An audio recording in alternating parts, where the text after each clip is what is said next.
Hello, everybody. Welcome back to That Heathen Bastard. Remember, this is not a news show. This is a channel for talking points. If you want news, go somewhere else. May I recommend Tim Pool, Black Conservative Perspective, or the Next News Network. With that being said, let's begin starting the conversation. This is going to be something of an edgy and honestly kind of painful thing to talk about, but it needs to be discussed.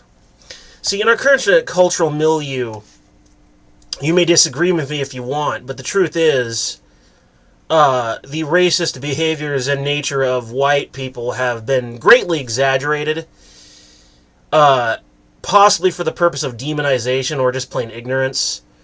But needless to say, white racism is super, super exaggerated and just talked about all the time, like we're a bunch of racist monsters or something. And, if you're into that narrative, then you're an ignorant jackass. Plain and simple. And I will say that to your face. I will say you are an ignorant jackass. I don't fucking care.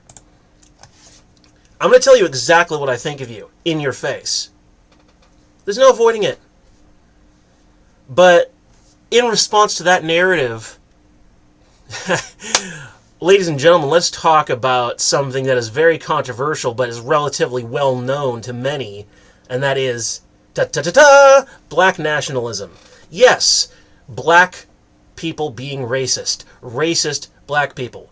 This may be why they want to be talking about whites being racist all the time, is to cover for their own prejudice.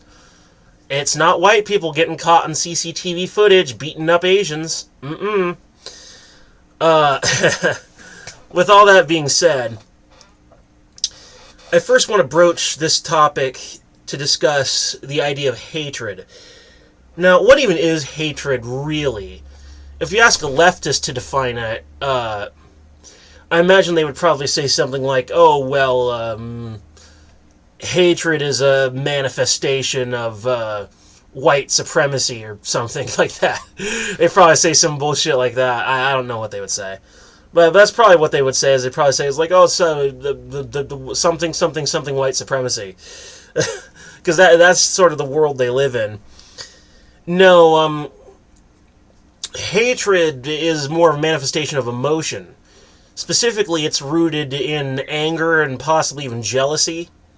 It's rooted in emotions that are typically seen by many to be more or less negative, right? Or negative or unpleasant, leading to negative behavior as bad for society, blah, blah, blah. People don't see the positive side of anger as much. People more see the negative side. And while that's beside the point, it does sort of add to the character of what I'm going to say. I would say that hatred is definitely a manifestation of the negative aspects of anger. It's okay to be angry, and honestly, sometimes there's just so much reason to be angry. People are bullshit. The world sucks. It's okay to be angry. It's what you do with that, about that feeling that, is the make or break moment. Are you going to become an evil asshole because you're angry, or are you just going to get angry and do the right thing because you're angry? It's all about what you decide to do with it. But hatred is sort of like weaponized anger. You decided, I'm angry at this person, so now I want to destroy them, right?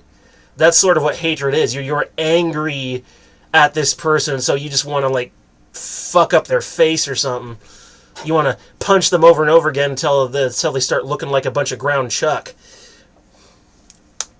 Turn your face into hamburger meat. But no, that's more or less what hatred is. It's really just weaponized anger.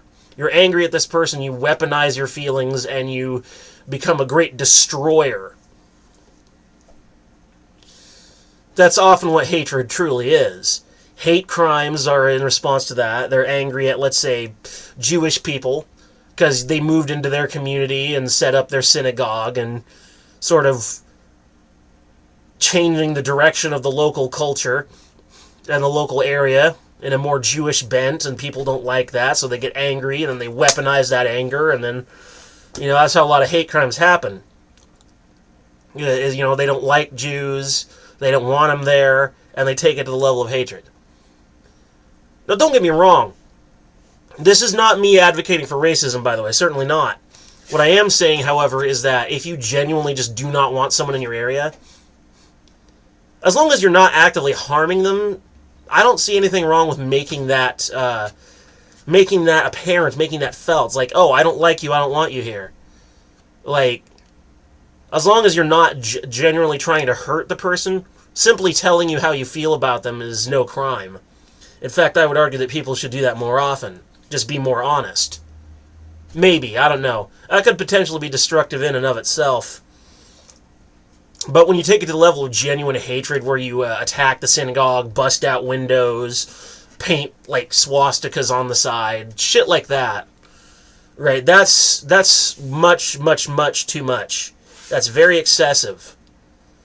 That's where it gets into genuine hatred, and that destroys communities. The community you think you're saving is literally going to be ruined by your activity. You're the greater threat. Make no mistake. When you take things to the level of hatred, you're the greater threat, always. Because you create martyrs, and you turn yourself into everyone else's enemy. Because people don't like hatred. They know it's wrong, and they don't want to experience it. But that's the nature of hatred. It's weaponized anger to destroy someone you're pissed off at, typically. Or envious of, even. In some cases. It's not always anger. Sometimes it's just pure envy. It's like, oh, you accomplished something that I always wanted to, never could. Grrr! You know, now you're Nancy Kerrigan, and I'm going to hire some dude to bust your kneecaps with a fucking crowbar. You know? Sometimes it's envy.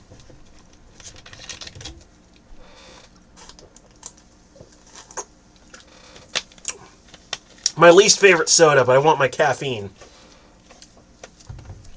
Yeah, too many soda and energy drinks. Did I tell you guys how I actually wound up in the hospital for a while? Because I had a heart palpitation. And my blood pressure was off because too much caffeine. I shouldn't be laughing about that, but in a way it is kind of funny.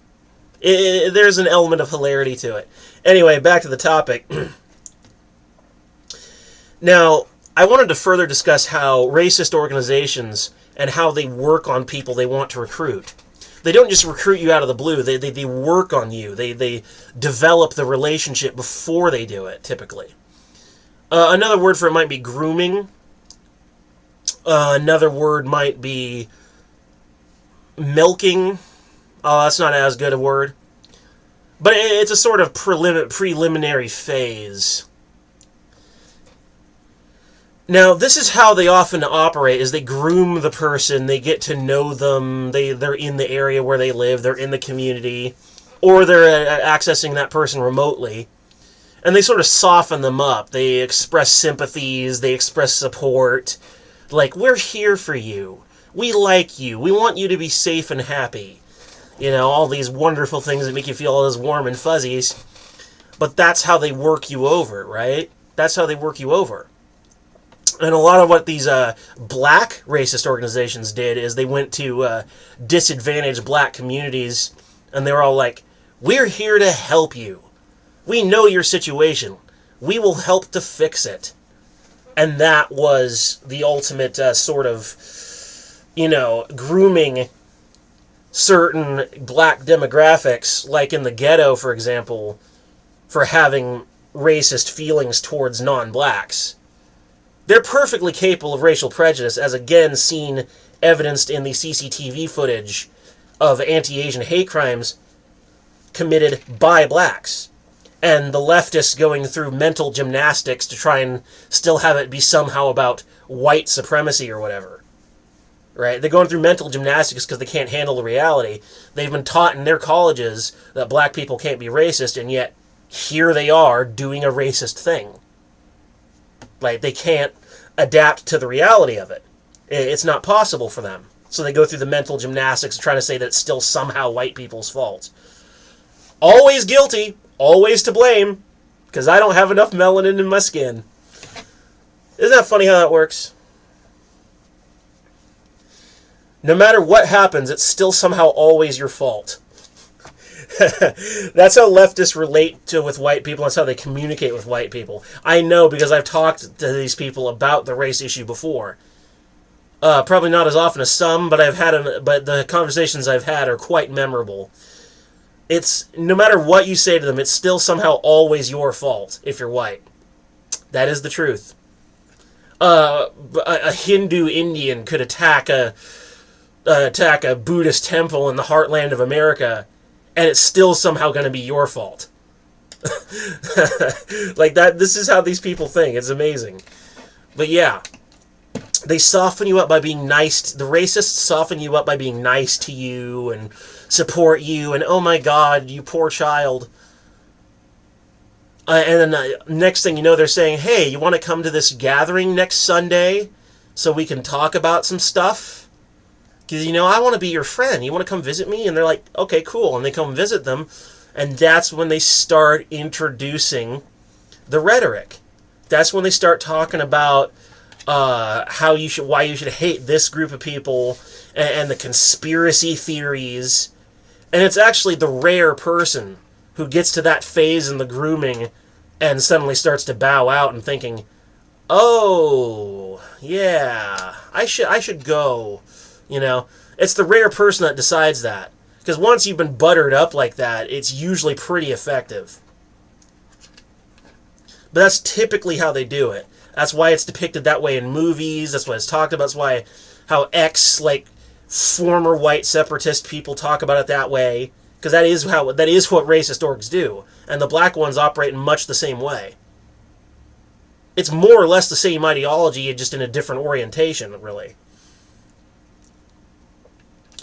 Now, what happens is, when they spread their conspiracy theories and misinformation to people, it's usually through direct or indirect word of mouth. They just casually drop it into conversation, and they say it with a somewhat friendly and even almost academic demeanor to try and make it sound more truthful.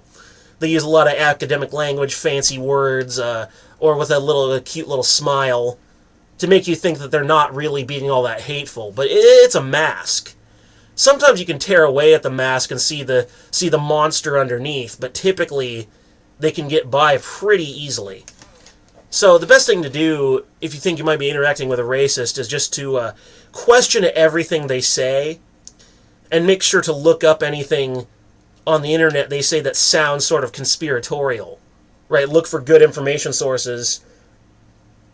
Not the ADL. They think bull cuts and OK signs are somehow signs of white supremacy. Excuse me. And the SPLC does an occasional thing where it's like bullshit. But all in all, I'd say the SPLC is considerably better.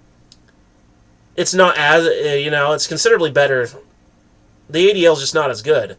They've proven vulnerable to 4chan pranks many times. And they've misrepresented religious signs that were used for racism in the past as purely racist symbols and not a religious sign. They've made that mistake and have had to make corrections and redactions, which, everybody's human. Forgive them, but they make mistakes more often than the SPLC. The SPLC is more reliable. Still, get good information. If they say something conspiratorial to you, sort of debunk it and work through it. One YouTuber I'm going to give a shout out to who is a sort of a conspiratorial black racist is the Black Authority on YouTube. Watch out for that guy. At one point, I think I might have said something on Twitter on my old account, and he literally approached me and started, poking jabs at me, and we're exchanging back and forth. That was on my old account, which I abandoned that account because it was sort of tainted. It was associated with certain pages that became very, very toxic and inconvenient. Like, that account was done. It was just interacting with a lot of the wrong people. Suffice to say, right, I met the guy, I spoke with him, I've seen some of his YouTube videos. Like, he is out there. He was saying that when they gave a bunch of land back to the Native Americans from Oklahoma, they gave it all back as native land. He literally said that that white people were going to start identifying as Native American like Elizabeth Warren to steal a bunch of land from black people. Yeah. Like, that's how nuts this guy is. Like, he's out there. This is the kind of weird conspiracy theories that black racists like to use. Another one is melanin theory. The idea that the higher amount of melanin you have, the more compassion you have in your nature. You're more compassionate, you're more human. Less melanin means you're more cruel. Also, supposedly, it converts light into sound, so you can hear the heartbeat of the universe and other weird, like, like, it's out there shit. You can look it up on the internet. I may even put a link in the description below if I feel like it. It's like, I know I should probably share more information like that, but honestly, in my experience, most people, if you put links in the description, they demand that you put links, but how often do they actually click on them? Like, seriously. How often do you click on them? Most people really don't. They just sort of look at a headline. It's like news articles. They look at the headline, but they don't really click so much of the time. So instead, I would just name drop the information. I would name drop the source. It's on Intellectual Wiki, I think? Yeah, it was Intellectual Wiki and a couple other sites where melanin theory was specified. It's wacky shit, man. Like, I've seen some other racist conspiracy theories, like how Jews are secretly ruling the world behind the scenes or whatever. And the bloodline of the Rothschilds and all that. But what's funny is, like, this is weirder than most racist conspiracy theories, the whole melanin theory. Like, this is the most bizarre kind of pseudoscience imaginable. Melanin converting light into sound so you can hear the heartbeat of the universe, like, the fuck? And that somehow makes you more, It's just a way for black nationalists to portray white people as a horrible racist and evil monsters. Right? Because they're racist themselves. They dare not look in the mirror because they're afraid of what's going to be staring back at them when they look. And that's what a lot of it is, too. Even blacks who are casually racist, who go on and on about how racist white people are, they don't want to look in the mirror because they're afraid of what's going to be staring back at them. They'll realize, oh my God, I am a hypocrite. I use racial pejoratives all the time, and I'm casually racist all the time. And maybe you have a cousin who, painted a swastika on a synagogue as a joke. Because that shit kind of happens sometimes. Right? They don't want to look in the mirror. They don't want to know how they're spreading misinformation and conspiracy theories and how there are serious problems with black racists who do things like cop killings and a sniper sniping at white people, specifically white cops. Check out the German statistical website Statista sometime. In the year 2019, recorded hate crimes against white people outranked Mexican and Asian in 2019. And those are the ones that were just reported. You can look at the website. That is Statista, Statista. It's actually pretty amazing how it kind of doesn't get talked about. I'm not saying it's an epidemic, certainly not. But it is a demographic that exists. A demographic of white people who've experienced hate crimes or have experienced prejudice, and it was damaging to their physical or mental health. And it doesn't get talked about nearly as often as it should. But this is another form of misinformation. They'll talk past you and focus on white privilege because they don't want to discuss it. They don't want to talk about the kind of things that happen to some whites. Because that's either inconvenient for them or that forces them to stare in the mirror and see the ugliness staring back at them. The ugliness inside. Now, I want to talk about racist violence then versus now. And by then, I typically mean during the peak years of actual white supremacy, not the leftist conspiracy theory that America was specifically designed to hold back non-whites. And by the way, if you believe in that conspiracy, evidence, please. And I mean real physical demonstrative evidence, like scientific evidence. Do legal science and show me the fucking proof. I would love to take a look at it, because if it's actually true, that's terrible. But you're not going to prove it. It's nonsense.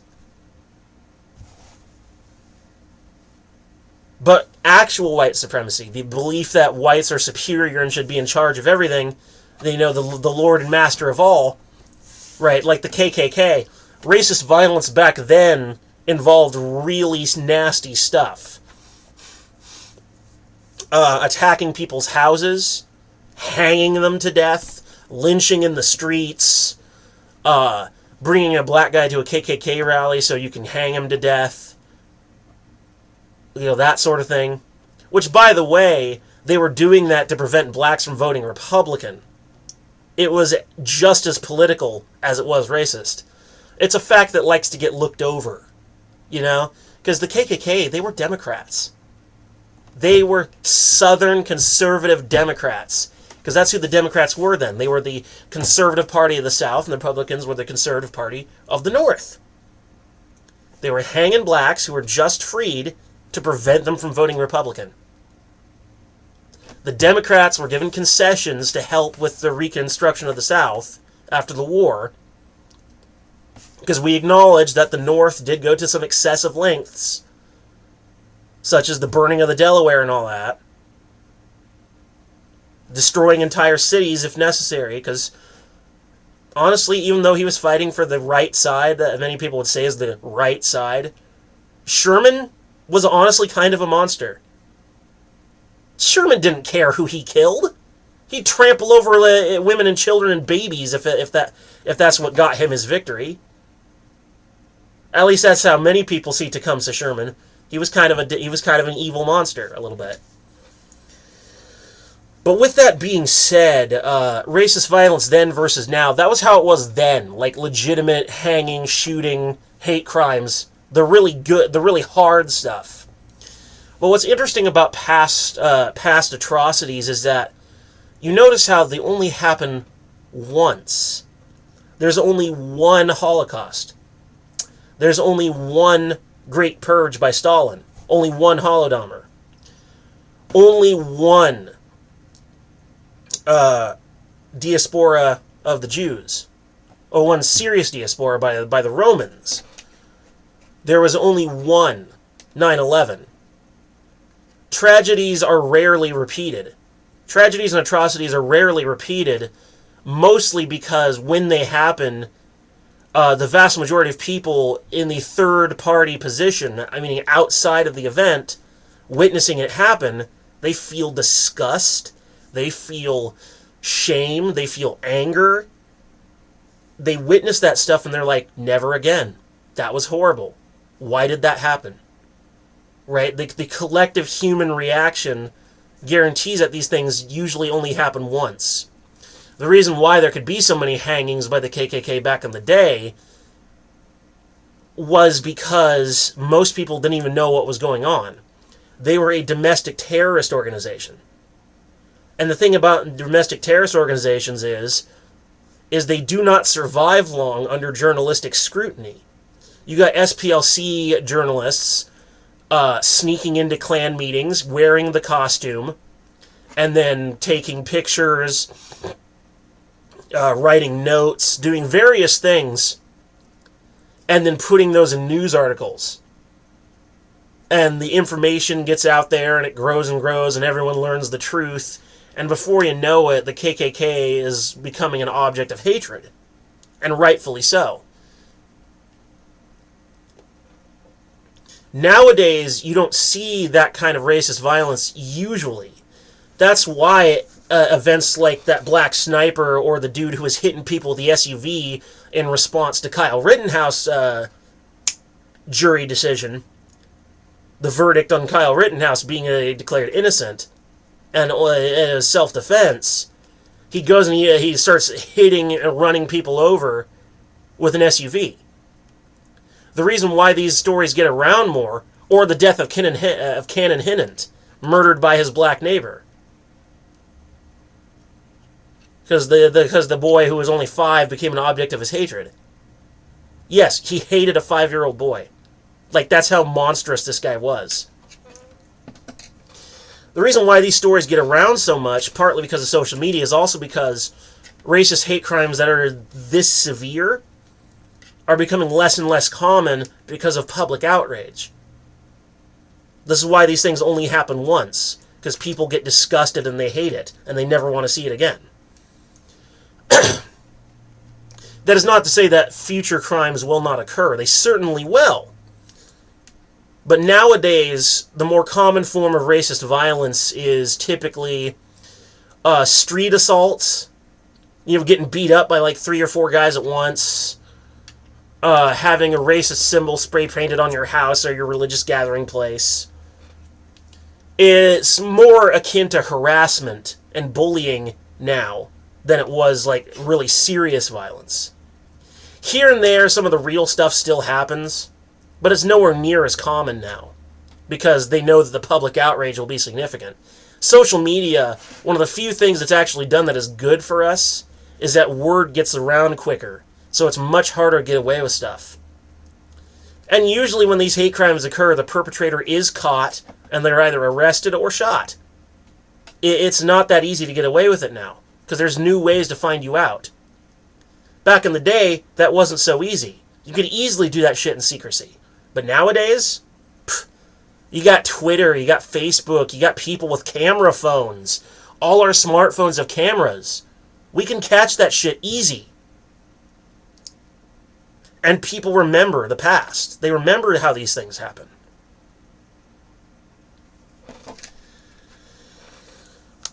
That's what it's like now. And the truth is,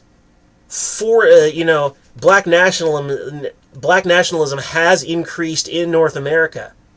Demonstrably. You look it up on the internet. 40 new groups.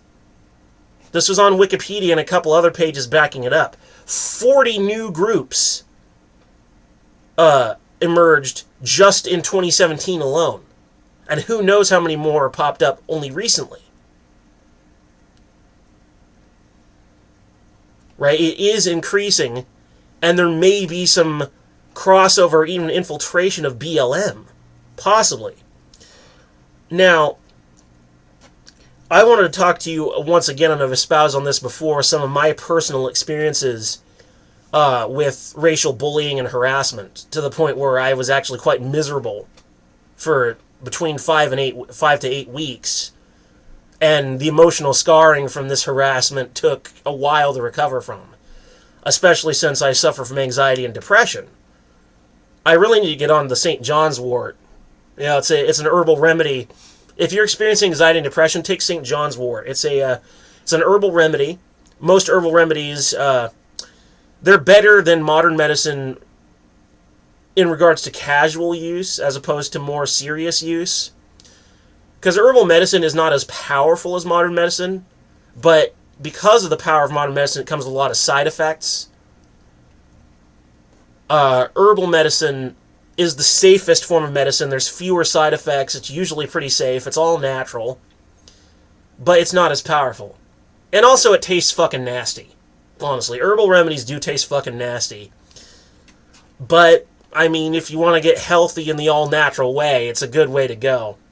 St. John's wort, if you're experiencing anxiety and depression, will even out your moods, regulate your temperament, make you feel more normal.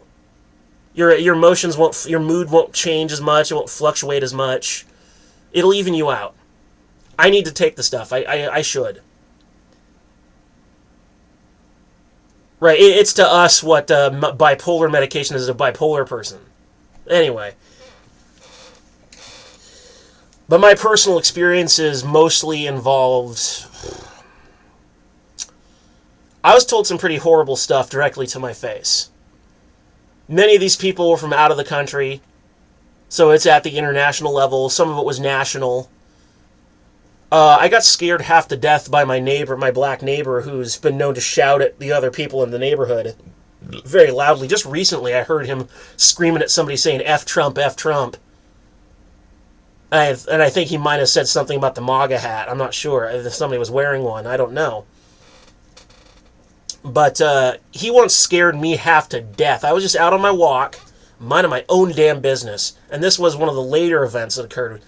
he starts coming out of his house and starts screaming at the top of his lungs a day or two after Derek Chauvin killed George Floyd, and the dude's screaming at the top of his lungs about white people, and his daughter or his wife or whoever comes out, tells him to shut up and get back in the house. It's like, my heart felt like it was about to come leaping out of my chest. Like, that was legit terrifying. He was making it into even more of a race issue, like Derek Chauvin is a condemnation of white people everywhere. Other events, including a racist black nationalist from South Africa telling me that white people's DNA is 8% different because white women sleep with dogs, and that our mothers sleep with dogs, and that's how I was born. And that was in a YouTube comment section on the announcement of, talking about how the dude was saying for every one black person killed in a race war will kill 5 white people in South Africa. The white farm murders that everyone tries to cover up, but the footage gets out anyway, typically through social media channels. Because many of these homes have security cameras, so that shit gets out there. We can see it. So there's no point in denying it. If you deny it, you're basically a sociopath.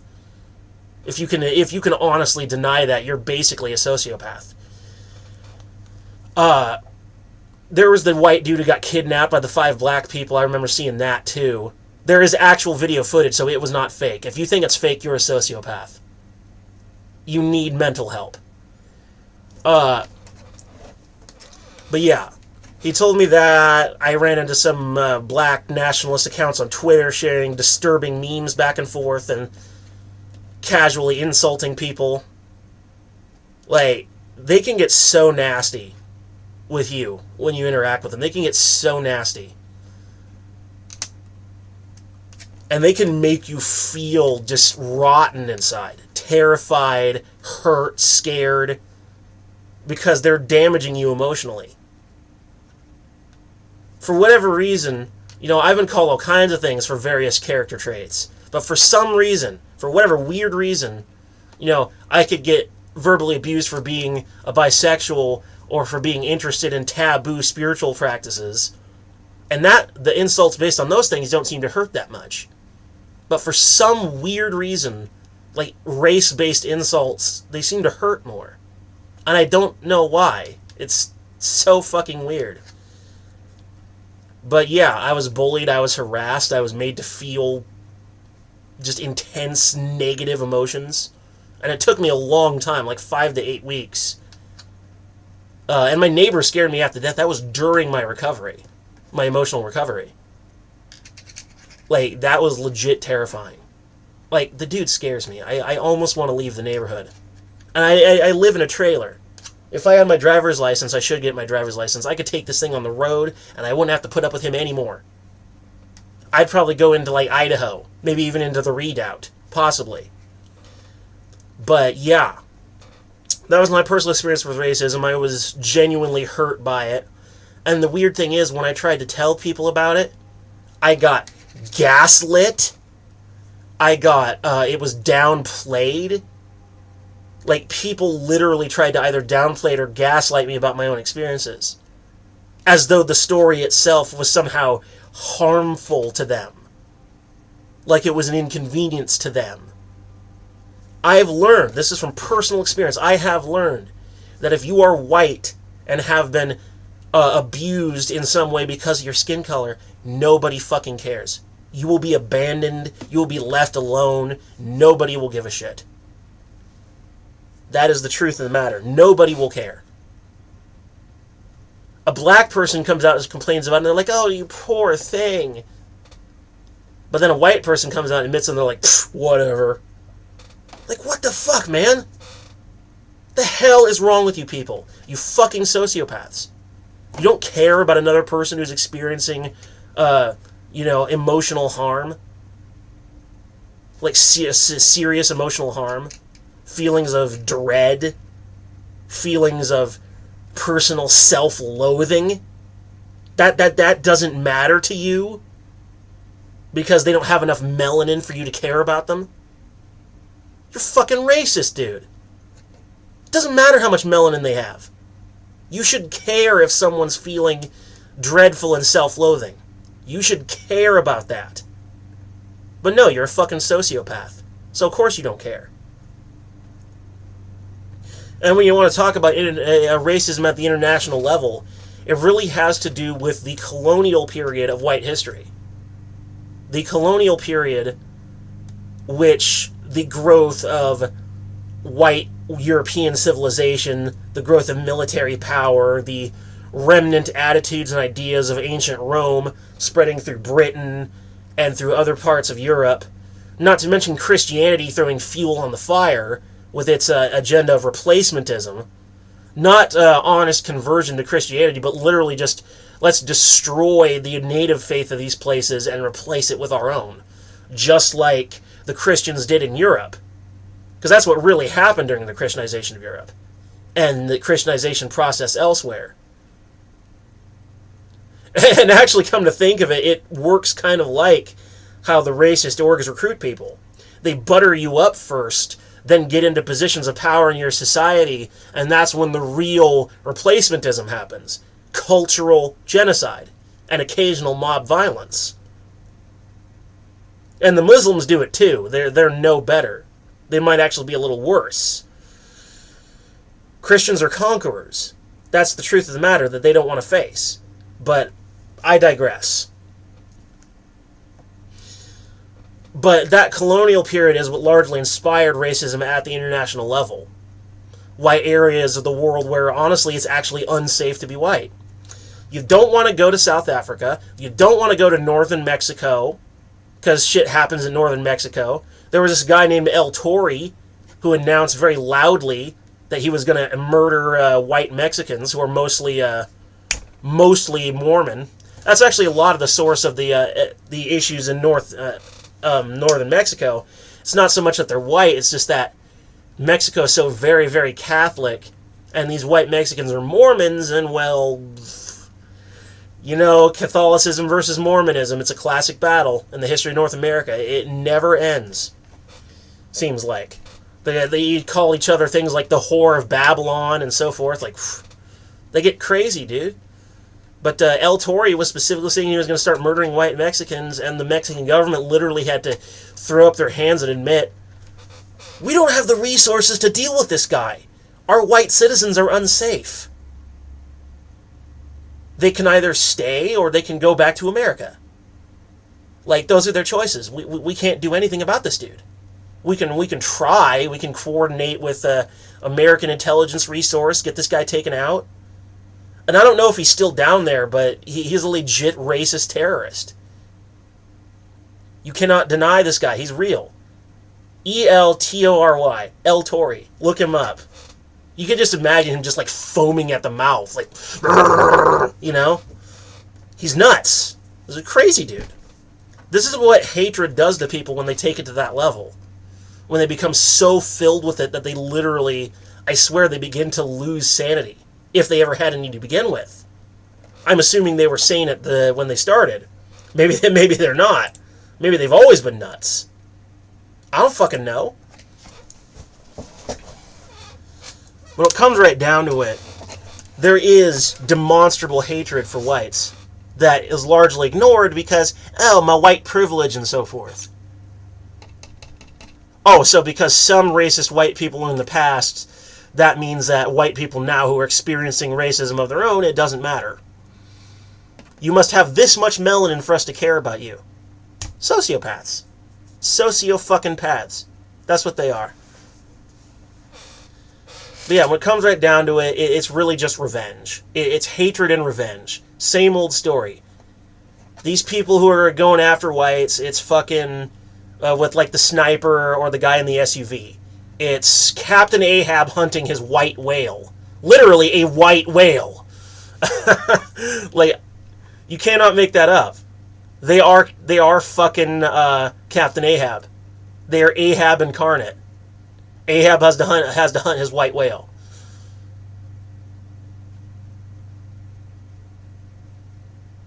It's revenge. Plain and simple. Hey, you wanted to prove the racists wrong that said that you weren't fully human. Oh, you're fully human, all right. In all the worst possible ways, too. Because no other animal on the planet has ever shown the degree of pettiness and stupidity that a human being has displayed. I mean, not for nothing, this is probably just my misanthropy talking, but We're trash. Our species is trash. We're very trashy. We're the worst animal on the planet, I swear. No other animal ever invented an atomic bomb.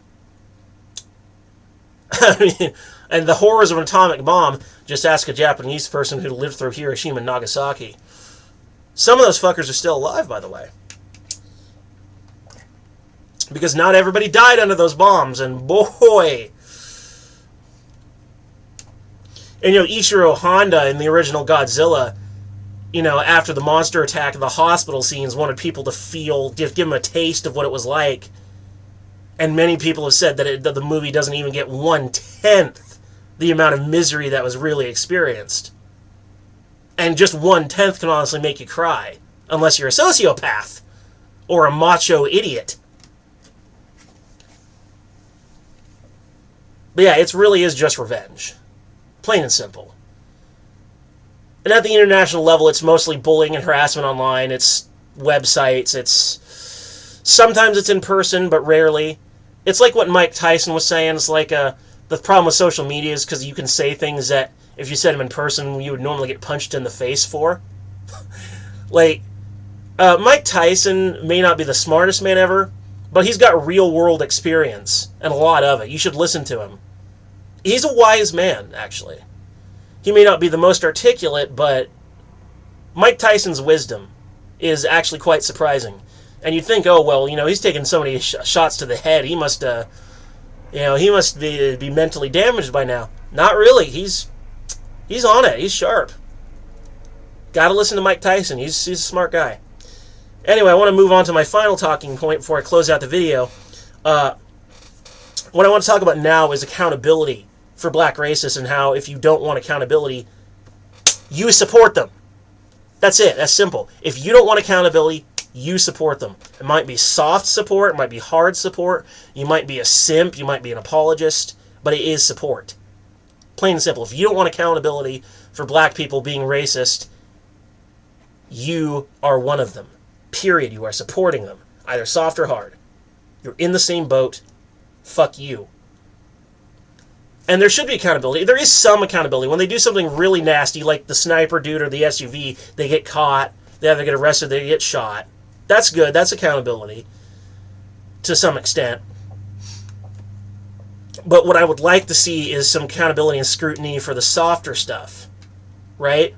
It was literally trending on Twitter. It was a major hashtag a couple days ago. Mayo monkey. Like mayonnaise. It was the newest racial slur for whites.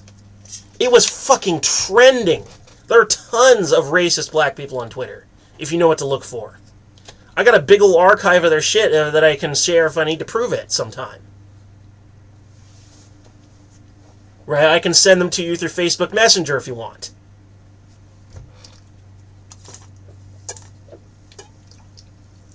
I got the shit. I got the proof. Black people are racist AF. But nobody wants to talk about it or hold them accountable.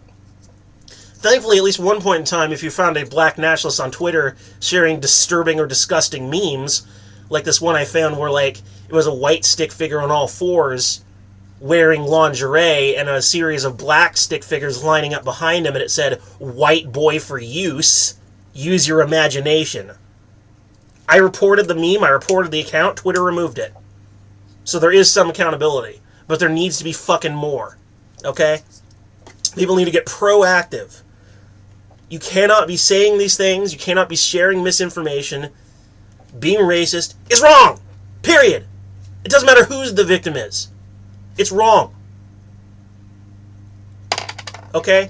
And a lot of these are black nationalist ideologies. People who believe that, blacks should be given a homeland in America. They typically want to talk about the South. They want the South as their personal homeland. Just like how white nationalists want fucking Pacific Northwest. They want the Pacific Northwest, where I live, to be their heartland.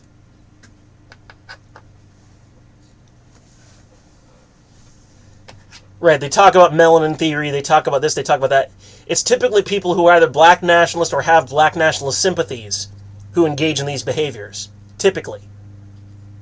They want to talk about Nick Cannon, who is a black nationalist. He was on his podcast espousing melanin theory and talking about it uncritically. Tariq Nasheed has black nationalist leanings. In his movies Hidden Colors, he was interviewing some people, and they were talking about melanin theory, and he presented it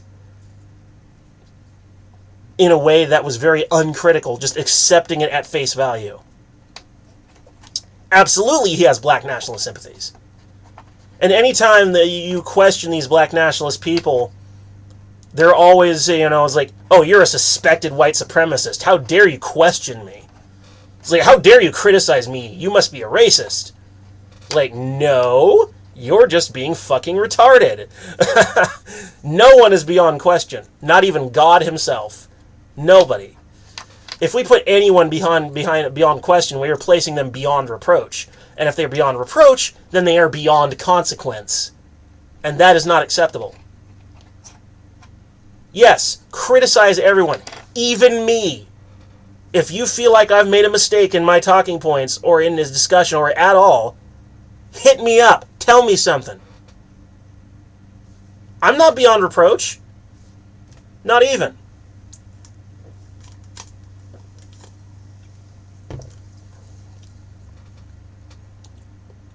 Don't get me wrong, these people are common, very common, on social media. They typically hang out on Twitter. Usually, sometimes you can find them other places, but that's mostly where you'll find them, in black Twitter. And a lot of black people, unless they're a black conservative, large portions of black people do seem to have black nationalist sympathies, like the Nation of Islam, who share anti-Semitic conspiracy theories all the time. Louis Farrakhan has a placeholder word for Jew, termite, which when placed in the surrounding context, you know exactly what he's talking about. And yet they're very sympathetic to the Nation of Islam because of how they recruited people. They buttered them up. They did nice things. They helped fix their communities. They helped save black America. And then they used that to put them in a racialized and racist mindset. Even Malcolm X had racist leanings. That is until he went to Mecca and found that there were white Muslims there. And then he changed his entire attitude. Not long before he died, actually. There's been a lot of conspiracy theories about that. Don't know if any of them are true, but anyway, I'm pretty sure I've said all I needed to say about that. But that's the conversation.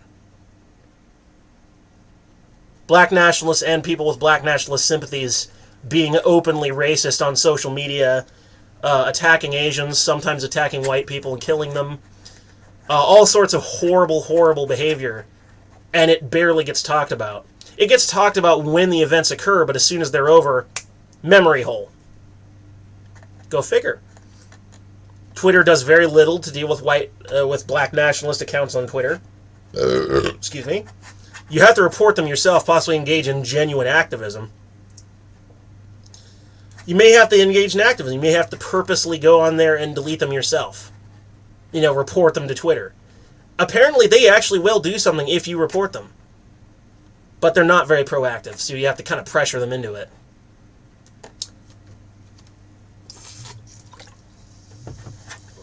Anyway, that's about all. Tschüss. Peace.